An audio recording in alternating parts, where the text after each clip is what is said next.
नमस्कार दोस्तों, हम जे कृष्णमूर्ति की book first and last freedom का हिंदी अनुवाद प्रथम और अंतिम मुक्ति पढ़ रहे थे, जिसका आज हम प्रश्न उत्तर के भाग में से 7वें प्रश्न को पढ़ेंगे, जो कि है दुख के ऊपर।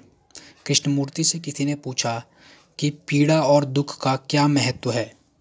कृष्णमूर्ति: जब आप दुख भोगते हैं, जब आपको पीड़ा होती है, उसका क्या महत्व है। शारीरिक कष्ट की एक सार्थकता है, परंतु संभवतः यहाँ हमारा अभिप्राय मानसिक पीड़ा और दुखभोग से है, जिसका विभिन्न स्तरों पर एकदम कुछ अलग ही मतलब हुआ करता है।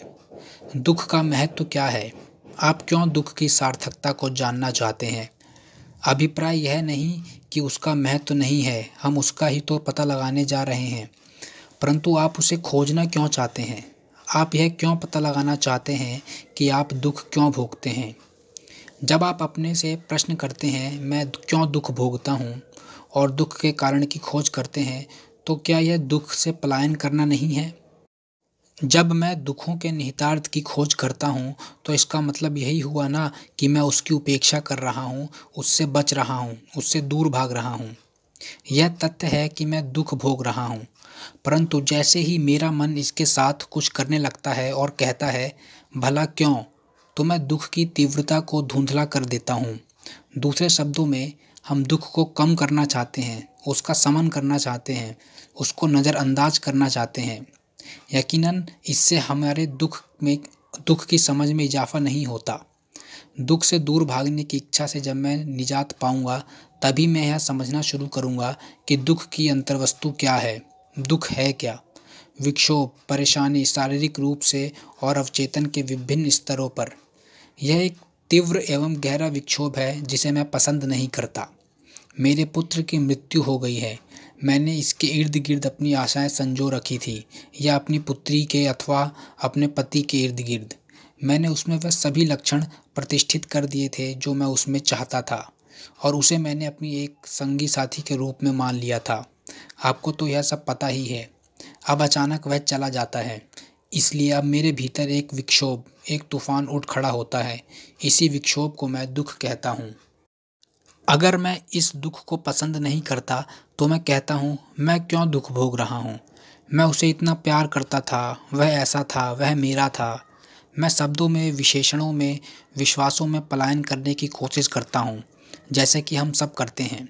ये सब मादक द्रव्य का काम करते हैं। यदि मैं ऐसा ना करूं तो क्या होता है? मैं केवल दुख के प्रति सजग रहता हूं, ना तो मैं उसकी निंदा करता हूं, ना तरफदारी। मैं दुख भोग रहा हूं, तब मैं उसकी हरकतों का अनुगमन, उसकी पूरी अंतर्वस्तु का अवलोकन कर पाता हूं, यानी उसके आशय को समझने की कोशिश कर सकता हूं। वह क्या है जो दुख भोग रहा है? प्रश्न यह नहीं है कि दुख क्यों है अथवा उसका कारण क्या है। प्रश्न है कि वास्तव में उस स्थिति में होता क्या है। मुझे नहीं मालूम कि आप इस अंतर को समझ पा रहे हैं या नहीं। जब मैं दुख के प्रति केवल जागरूक हूँ, उसे अपने से पृथक नहीं देख रहा, ना ही ऐसा है मानो कोई अवलोकनकर्ता दुख का निरीक्षण कर रहा हो। यह मेरा ही अंग है, यानी मेरा समूचा अस्तित्व दुख भोग रहा है। तब मैं उसकी गति को समझ सकता हूँ, देख सकता हूँ कि वह कहाँ ले जाता है। अब उसका रहस्य मेरे सामने खुलने लगता है। मैं देखता हूँ कि मैंने मैं को महत्व दिया है, ना कि उस व्यक्ति को जिससे मैं प्रेम करता हूँ। उसका कार्य तो मुझे मेरे कष्ट से, मेरे अवलोकन से, मेरे दुर्भाग्य से बचाना था। चूँकि मैं कुछ नहीं हूँ, मैंने आशा की थी कि वह कुछ होगा। वह चला गया, मैं रह गया। मैं कहीं का नहीं रहा, मैं अकेला पड़ गया हूँ। बिना उसके मैं कुछ भी नहीं हूँ, इसलिए मैं रोता हूँ। इसलिए नहीं क्योंकि वह चला गया, बल्कि इसलिए कि मैं रह गया, मैं अकेला हूँ। इस तथ्य को पहचानना आसान नहीं है, है ना? इसे समझना, बजाय यह भर कह देना कि मैं अकेला हूँ और कैसे मैं इस अकेलेपन से अपना पीछा छुड़ाऊँ, जो कि एक प्रकार का पलायन है। इस विषय के प्रति सचेत होना, इसके साथ होना, इसकी गति को देखना सचमुच बड़ा कठिन है। मैं इसे केवल एक उदाहरण के रूप में ले रहा हूँ। धीरे धीरे यदि मैं उस समस्या को खुलने, उद्घटित होने देता हूँ, तो मैं देखता हूँ कि मैं दुख भोग रहा हूँ, क्योंकि मैं कहीं का नहीं रहा। मुझे ऐसी बात की ओर ध्यान देने के लिए बाध्य किया जा रहा है जिसे मैं नहीं देखना चाहता। कुछ है जिसे देखने और समझने के लिए मुझे मजबूर किया जा रहा है। इस पलायन में मेरी सहायता करने के लिए अनगिनत लोग तैयार बैठे हैं। हजारों तथाकथित धार्मिक लोग, जिनके अपने विश्वास हैं, रूढ़ियाँ हैं, आशाएँ हैं, कल्पनाएँ हैं, यह कर्म है, यह ईश्वर की इच्छा है, सभी मुझे इस पलायन का मार्ग बताते हैं। परंतु यदि मैं दुख के साथ रह सकता हूँ, उसे अपने से दूर नहीं करता, उसे सीमित नहीं करता, उसे नकारता नहीं, तो क्या होता है? मेरे मन की उस समय क्या स्थिति होती है जब यह इस तरह दुख की गति के साथ साथ होता है? क्या दुख केवल शब्द है या कि वास्तविकता है? यदि वह एक वास्तविकता है और मात्र शब्द नहीं है, तो उस शब्द का अब कोई मतलब नहीं रहा। अतः बस सघन पीड़ा का संवेदन ही विद्यमान है। इसका संबंध किससे है? किसी आकार से, किसी अनुभव से या किसी चीज़ से जो आपके पास है या नहीं है। यदि वह चीज़ आपके पास है तो आप उसे सुख कहते हैं, यदि वह आपके पास नहीं है तो वह दुख है। अतः पीड़ा या दुख किसी बात से संबंधित होता है। क्या वह जो कुछ है केवल शब्दीकरण है या कोई वास्तविकता है? यानी कि जब दुख होता है वह किसी स्थिति से संबंधित होता है। वह स्वयं अपने आप में नहीं हो सकता, जैसे भय बस अपने आप में नहीं हो सकता, बल्कि केवल किसी बारे में ही होता है, चाहे इसका संबंध किसी व्यक्ति से, घटना से या फिर भावना से हो। अब आप दुख के प्रति पूरी तरह से जागरूक हैं, तो क्या वह दुख आपसे अलग है और इसलिए आप क्या निरीक्षक मात्र हैं जो दुख को देख भर रहे हैं, अथवा वह दुख आप ही हैं? जब दुख भोगने वाला निरीक्षक नहीं है, तो क्या दुख आपसे भिन्न है? दुख आप ही हैं, क्या नहीं है? आप पीड़ा से अलग नहीं हैं, आप ही पीड़ा हैं। तो क्या होता है?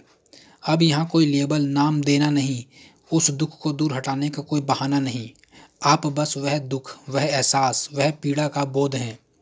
जब आप ही वह हैं, तो क्या होता है?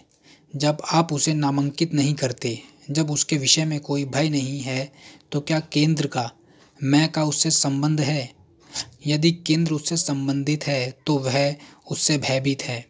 तब उसके लिए सक्रिय हो उठना और उस विषय में कुछ करना आवश्यक हो जाता है। लेकिन यदि केंद्र ही वह है तो आप क्या करेंगे? उस स्थिति में करने के लिए कुछ शेष नहीं रहता।